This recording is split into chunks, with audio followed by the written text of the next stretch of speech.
오늘 하나님께서 우리에게 주시는 말씀은 마가복음 14장 22절부터 25절까지의 말씀을 봉독해 드리겠습니다. 그들이 먹을 때에 예수께서 떡을 가지사 축복하시고 떼어 제자들에게 주시며 이르시되 받으라 이것은 내 몸이니라 하시고 또 잔을 가지사 감사기도 하시고 그들에게 주시니 다 이를 마시매 이르시되 이것은 많은 사람을 위하여 흘리는 나의 피 곧 언약의 피니라. 진실로 너희에게 이르노니 내가 포도나무에서 난 것을 하나님 나라에서 새 것으로 다 마시는 날까지 다시 마시지 아니하리라 하시니라. 오늘부터 시작되는 이 고난주간 주님을 많이 묵상하면서 주님과 연합하는, 또 주님의 은혜를 많이 체험하는 그런 시간이 되기를 소망합니다. 오늘 이 본문은 예수님이 제자들과 함께 성만찬식을 하는 내용입니다. 예수님이 빵을 돌리면서 이것은 내 몸이다, 또 잔을 돌리면서 이것은 내 피다, 먹고 마시라 라고 하는 이 성만찬식을 하는 아주 유명한 본문입니다.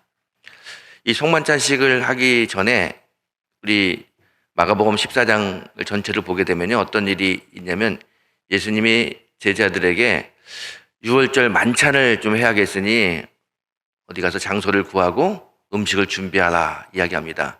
제자들이 다니면서 방을 하나 구하고 6월절 만찬 음식을 준비합니다. 예수님이 그곳에서 제자들과 함께 이제 마지막 만찬을 합니다. 식사를 하는 도중에 갑자기 예수님이 이런 이야기를 합니다. 여기서 식사하는 사람들 중에 한 사람이 나를 팔 거다 그래요. 갑자기 깜짝 놀랍니다. 아니, 분위기 좋은 식사 자리에서 예수님이 누군가 한 사람이 나를 배신할 거고 나를 유대인들에게 팔아 넘길 거라고 이야기하니까 갑자기 온 분위기가 아주 침통합니다. 그러면서 서로 이야기하죠. 주님, 저는 아닙니다. 저는 아닙니다. 서로 다 아니라는 거예요. 그때 예수님 말씀하십니다. 이 손을 씻는 이 잔에, 이 그릇에 손을 담근 사람 중에 한 사람이 나를 팔아 넘길 거다. 그래도 아무도 자기는 아니다라고 변명합니다. 그리고 나서 예수님이 이제 떡을 나눠주고 잔을 나눠주면서 내 몸과 내 피다, 받아 마시라, 이런 내용이 오늘 본문의 이야기입니다. 오늘 본문의 이야기를 가만히 묵상하면서 이런 생각을 해봅니다. 예수님이 제자들과 함께 만찬, 아주 즐거운 식사 자리를 하는데 거기서 갑자기 너희 중에 누가 나를 팔아 넘길 거다 이야기했을 때 제자들이 얼마나 놀랐을까, 얼마나 분위기가 아주 차갑게 분위기가 안 좋게 됐을까, 그런 생각을 해봅니다. 예수님이 만약에 누군가가 나를 배신해서 나를 팔아 넘길 거면 먹는 자리가 아니라 다른 곳에서 모여가지고 이야기를 한다든가, 아니면은 팔아 넘기려고 하는 그 사람을 딱 불러가지고 네가 왜 그러냐, 내가 너를 얼마나 사랑하는데 네가 나를 팔아 넘기려고 하느냐, 좀 이렇게 이야기하면 좋을 텐데 굳이 많은 사람들이, 또 예수님을 사랑하는 사람들이 앉아서 밥을 먹는 그 자리에서 그런 얘기를 해서 밥도 넘어가지 못하고 분위기도 어렵게 만드셨을까, 그런 생각을 좀 해봅니다. 그런데요, 14장 1절부터 지금 우리가 읽은 이 본문 전체를 보게 되면 예수님은요 아주 작심하고 이 말씀을 하신 것 같습니다. 이 14장에 어떤 일이 나오냐면요, 예수님이 나병 환자 시몬의 집에서 이제 잔치에 초대받습니다. 이 나병 환자가요 예수님으로 말미암아 치유함을 받습니다. 문둥병에서 치료를 받으니까 얼마나 감사하고 기쁜 일입니까? 요즘 말로 하게 되면 암 환자였는데 치료받은 거예요. 너무너무 기뻐가지고 예수님을 모시고 잔치를 벌입니다. 예수님이 잔치 자리에 참석했습니다. 그런데 오늘 본문을 가만히 읽어보고 이 본문과 같은 다른 복음서에 나온 본문을 보게 되면 사실 이 나병 환자 시몬의 집에서 잔치를 벌이는데 잔치의 주인공은 누구냐면, 잔치의 주인공은 예수님이 되어야 됩니다. 왜냐하면 예수님이 고쳐주셨고 그 예수님의 은혜에 감사해서 예수님을 초청해서 식사를 하고 잔치를 벌리는 그 자리인데, 그 잔치의 주인공이 예수님이 아니고 나병 환자 시몬인 거예요. 사람들이 와가지고 어떻게 낫냐, 아이고 나병 환자 걸렸는데 나병이었는데 이렇게 깨끗하게 치료받아 좋다. 그리고 그 사람이 내가 이렇게 해서 낫습니다. 뭐 사람들 만나서 칭찬받고 격려받고 온통 모든 시선이 전부 다 나병 환자 시몬에게 갑니다. 아마 그 모습을 본 예수님은 마음이 좀 씁쓸했을 겁니다.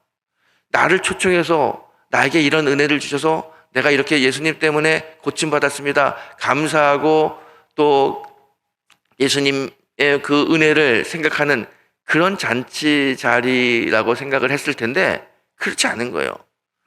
시몬이 주인이 돼가지고 모든 잔치를 주관합니다. 안 그래도 마음이 좀 이렇게 약간 씁쓸한 마음을 가지고 있는 그 예수님에게 어떤 일이 벌어지냐면 갑자기 한 여인이 오더니 옥합을 깨트려가지고 아주 순전한 나드향을 예수님께 붓습니다. 집안에 온통 향기 좋은 나드향이 쫙 가득 찹니다. 그때 또 누군가가 제자들 이야기합니다.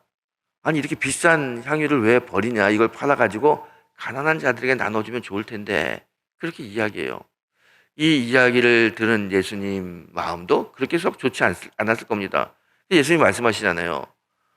가난한 자는 너희들과 항상 함께 있지만 이 여인은 나의 죽음을 준비하는 거다 그래요. 아마 그 이야기를 들었을 때 그 주변에 있는 많은 사람들은 이해하지 못했을 겁니다. 하지만 예수님은 이 여인이 그 옥합을 깨서 향유를 자신의 몸에 붓고 머리털로 예수님의 몸을 닦는 그 모습에 참 좋은 감정도 있었지만 왜 그 비싼 향유를 그렇게 허비하냐고 하는 사람들의 이야기를 들으면서 또다시 마음이 씁쓸했을 겁니다. 그러고 있는데 이렇게 봤더니 모든 사람들이 다 잔치 때문에 먹고 마시고 즐겁고 또 한 여인이 와서 나드향을 예수님께 뿌리면서 그 시선이 다 거기 갔는데 도대체 이 잔치의 시선, 잔치의 그 분위기 속에서 엉뚱한 사람, 예수님을 주목하지 않고 또 예수님 주변에 일어나는 일을 주목하지 않고 무언가 모르게 바쁘게 자기 머릿속에서 막 계산하는 사람이 하나 있어요. 14장에 보게 되면 그걸 누구라고 이야기하냐면 가룟 유다입니다. 가룟 유다가 왜 이렇게 바쁘냐면 예수님을 팔려고 하니까 너무 바쁜 거예요. 잔치 자리에 왔지만 몸과 생각은 전부 다 다른 데 가 있습니다. 어떻게 제사장들을 만나가지고 한 푼이라도 더 받을까? 어떻게 흥정을 해야 예수님의 몸값을 높이 받아가지고 내가 좀 한몫 잡을 수 있을까? 온통 그 생각을 합니다. 잔치에 참여했지만 전혀 잔치를 즐길 수 없는 그런 지경입니다. 너무 바빠요. 또 잔치에 왔다가 몰래 빠져나가가지고 제사장 만났다가 다시 예수님께 왔다가 너무 바빠요. 그 모든 모습을 본 예수님의 마음은 굉장히 마음은 아프고 괴로웠을 겁니다. 여러분 보세요. 예수님은 지금 이제 죽음을 얼마 남겨두고 있지 않습니다. 그리고 한평생 모든 사람들에게 하나님의 은혜, 하나님의 구원의 역사를 주기 위해서 최선을 다하여 공생의 기간을 섬겼습니다. 가난한 자에게 빵을 주고 아픈 자를 고치고 복음을 전하고 그런 사명을 잘 감당하셨습니다. 그러면 이제 얼마 남지 않은 이 생애 동안 본인이 뿌린 씨앗이 있을 텐데 그 씨앗의 열매를 보고 싶은 마음이 있었을 거예요. 나병 환자가 예수님의 은혜로 말미암아 고침받았으면 정말 주님 때문에 제가 고침받았습니다. 주님이 주신 이 새 생명 정말 주님을 위해서 또 하나님을 위해서 살겠습니다. 뭐 그런 고백이 있던지, 아니면 마리아가 향유를 깼을 때 많은 사람들도 그 예수님의 마음을 깊이 생각하면서 이분의 죽음은 정말 헛된 죽음이 돼서는 안 되는데 그렇게 생각을 했다든지, 아니면 예수님의 제자들이 예수님께 집중해가지고 한순간이라도 예수님의 말씀을 들으려고 하고 그 가르침을 받으려고 해야 되는데 모든 주변의 사람들이 다 그렇지 않은 거예요. 그래서 마음이 아프고 마음이 쓸쓸했을 겁니다. 어떻게 보게 되면요, 요즘 우리들의 신앙생활과 별로 다르지 않습니다. 우리도 참 바빠요. 가룟 유다가 바쁜 것처럼 우리도 바쁩니다.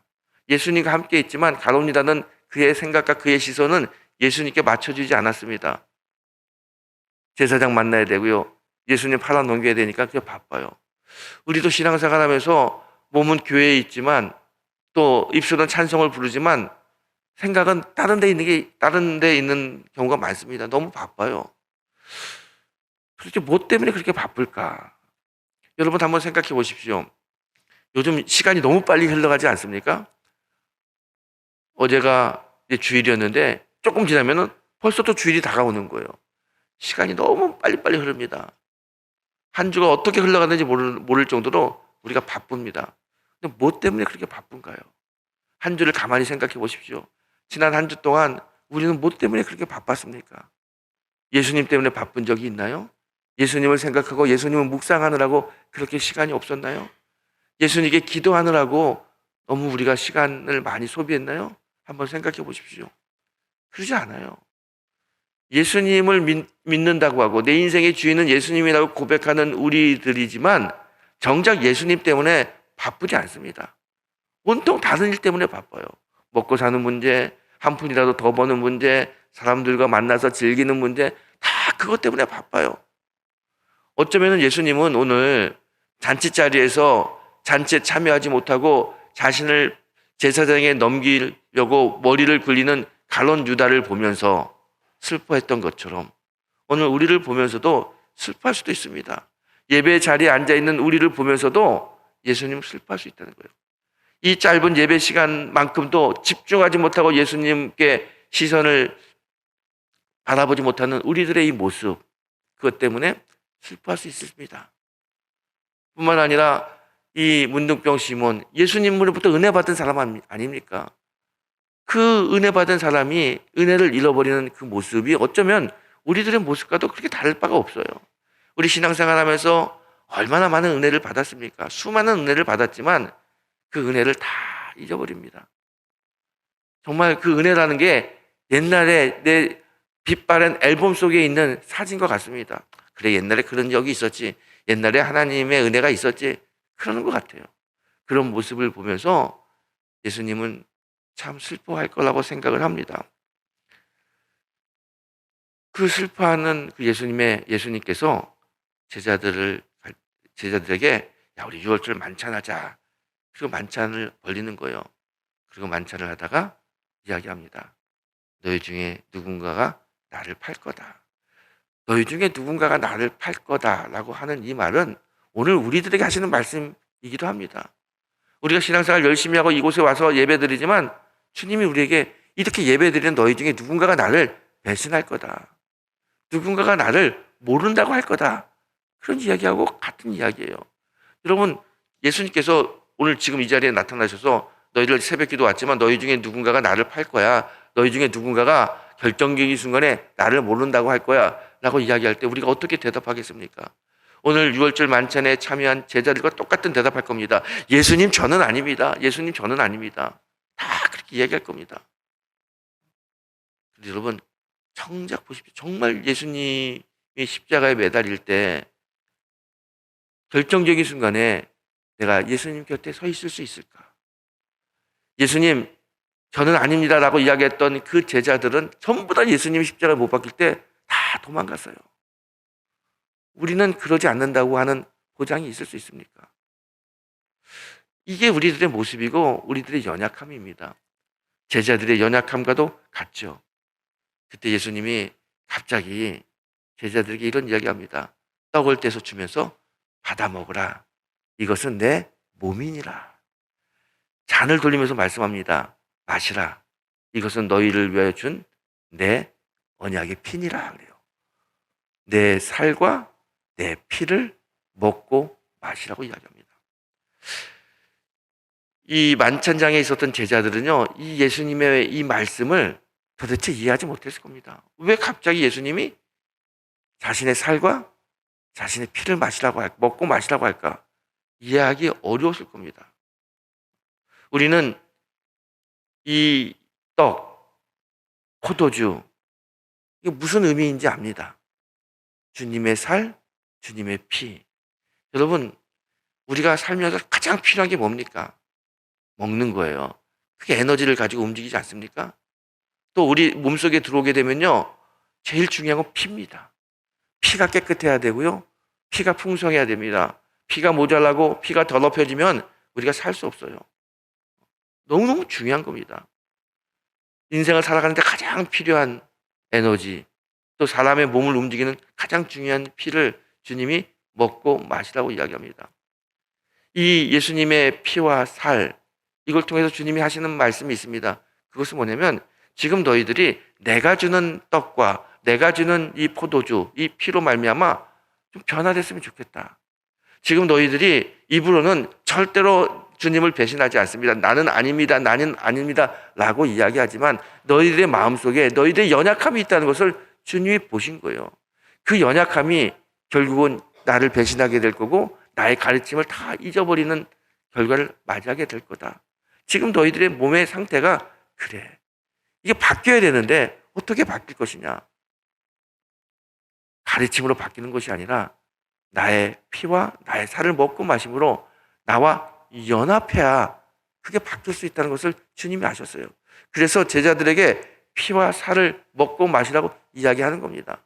여러분, 우리가 예수님을 섬기고 예수님을 따르는 제자의 길을 가기 위해서는요, 주님과 연합해야 되는데 어떻게 연합해야 됩니까? 주님의 피와 살을 통해서 우리가 연합하는 겁니다. 주님의 살, 주님이 주신 이 떡을 먹을 때 우리들의 삶 속에 주님의 에너지가 나오는 거예요. 주님께서 주시는 이 포도주 피를 마실 때 주의 생명이 내 삶 속에 돌게 되는 겁니다. 그래서 우리가 변화되는 것이죠. 성경은 이야기합니다. 주님의 이 떡은 말씀이라고 이야기합니다. 말씀. 떡을 먹는다는 것은요, 주님의 말씀을 계속해서 우리가 우리의 삶 속에 차곡차곡 쌓는 것과 마찬가지죠. 이 피를 마신다는 것은 주님의 은혜를 이야기합니다. 주님의 은혜가 우리 속에 풍성할 때 우리는 새로운 사람으로 거듭날 수 있습니다. 예수님께서는요, 제자들에게 이 성만찬식을 하면서 자신의 피와 살을 주시면서 제자들이 변화된 삶을 살기 원합니다. 지금까지의 삶이 아니라 완전히 다른 사람, 예수님과 연합하는 사람, 그들의 마음속에 예수가 있는 사람, 어디를 가든지 예수의 향기가 나는 사람, 그런 사람으로 변화되기를 원하십니다. 여러분, 오늘 우리가 이제 고난주간을 보내고 있는데요. 왜 고난이 예수님께 찾아왔습니까? 왜 예수님이 이 엄청난 시련을 받으셔야만 됐습니까? 다른 이유 아닙니다. 우리들을 좀 변화시켜주기 위해서. 어떻게? 세상 때문에 너무 바쁜 사람들이, 세상에 종로를 타는 우리들이 예수님 때문에 바쁘고 세상에 속한 사람이 아니라 하늘에 속한 사람으로 바꿔주고 싶어서 주님이 고난 당하신 거예요. 우리의 삶이 하늘에 속한 사람으로 바뀌기 위해서는요, 주님의 살과 피가 필요합니다. 그래서 예수님이 십자가에서 살이 찢겨진 것이고요, 예수님이 십자가에서 피를 흘리신 것입니다. 그 찢겨진 살과 그 흘린 피 때문에 결국 우리가 죄 씻음 받고 하나님의 자녀가 되는 거예요. 그 은혜를 주시려고 주님이 십자가에서 고난을 당하신 겁니다. 예수의 살과 예수의 피는 전적으로 우리에게 구원의 길을 열어주시려고 하는 주님의 마음이고 주님의 생각입니다.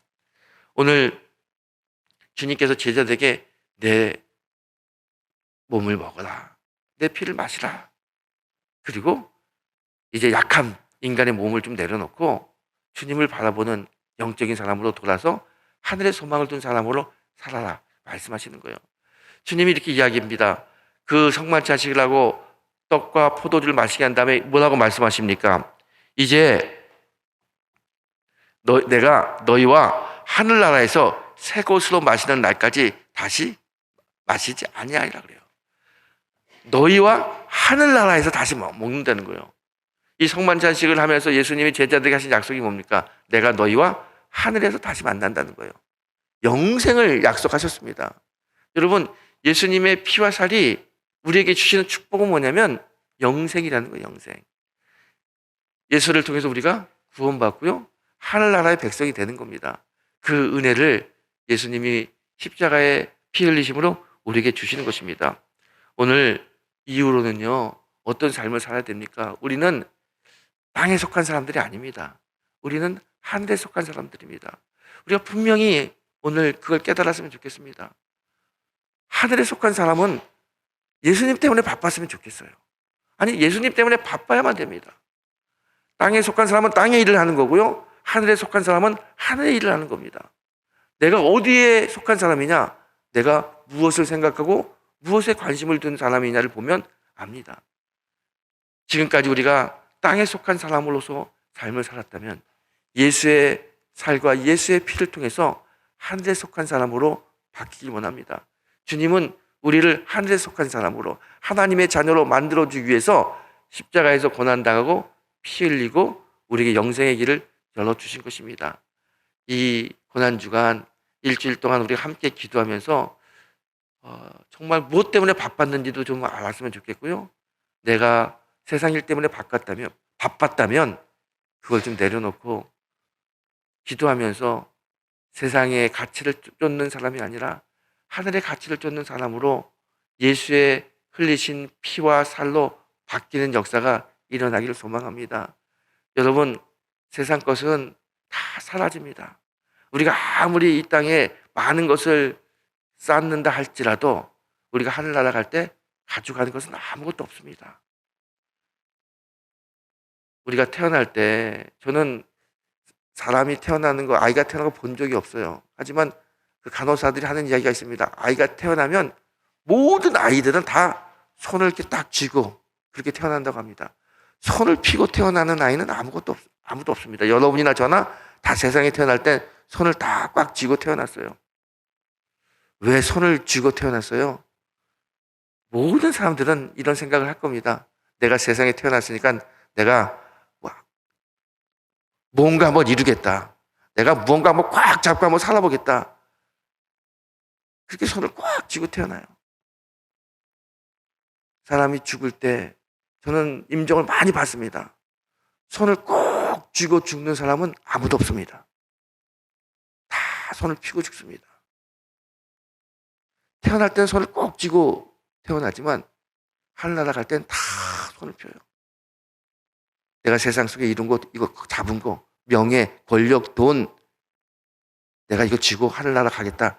갈 수 있는 사람 아무도 없습니다. 다 놓고 갑니다. 손을 벌려요.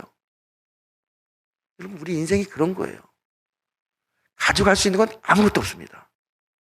그런데 그 가져갈 수 없는 것 때문에 그렇게 꼭 주려고 그런 인생을 살아야만 합니까? 여러분, 주님이 분명히 가르쳐 주세요. 이제 하늘에서 내가 너희와 함께 새로운 음식을 먹겠다. 하늘이 우리의 집이고요. 하늘이 영생을 누려야 될 우리의 영원한 보금자리고 본향입니다. 그곳에 하나님의 은혜가 있습니다. 이제 우리는요, 하늘의 재물을 쌓는, 하늘의 은혜를 쌓는, 하늘의 명예를 쌓고 하늘의 나의 것을 쌓는 그런 삶을 살기를 소망합니다. 가져가지 못하는 것을 잡으려고 하지 마시고요. 하늘에서 누리는 것을 잡으려고 하는 그런 성도가 되기를 소망합니다. 그래서 주님이 우리에게 그 길을 열어주셨잖아요. 복음의 길, 구원의 길, 생명의 길을 열어주셨습니다. 이 아침 예수께서 흘리신 살과 피로 우리의 삶이 바뀌고 우리의 가치가 바뀌고 우리의 영혼이 하늘의 소망을 두는 영혼의 삶을 사는 그런 은혜가 우리 모두에게 있게 되기를 소망합니다. 우리 한 주 동안 기도하시면서요, 정말 주님의 은혜를 많이 받아서 우리의 삶이 좀 바뀌는 그런 역사가 일어날 줄 믿습니다. 이 시간 우리 같이 기도하실 텐데요. 여러분 음악이 좀 나올 텐데 제가 축도하고 곧바로 가지 마시고 짧은 시간이라도 좀 진지하게 내가 뭐 때문에 바쁠까? 내가 무슨 가치를 두고 인생을 살고 있는 걸까?